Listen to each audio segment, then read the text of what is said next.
Hello guys, another food for the vlogs video. Today, gagawa tayo ng Taiwanese fried chicken.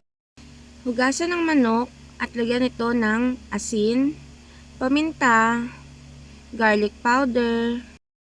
Maglalagay din tayo ng paprika at 5 spice powder. Maglagay ng 2 tablespoon na sugar para may konting tamis. At lagyan din natin ito ng konting rice wine. Mga 1 tablespoon lang. Ayan, okay na yan. Lamasin ito hanggang sa pumantay. Usually, dapat minamarinate ito ng mga 30 minutes o higit pa. Pero dahil lunchtime na nga, hindi ko na mahihintay ang pagmamarinate nito. Sunod, ilagay natin ng harina at cornstarch. Dapat pantay ang ratio kung gaano karami yung harina nyo. Ganun rin sa cornstarch. Lamasin lang uli hanggang sa pumantay.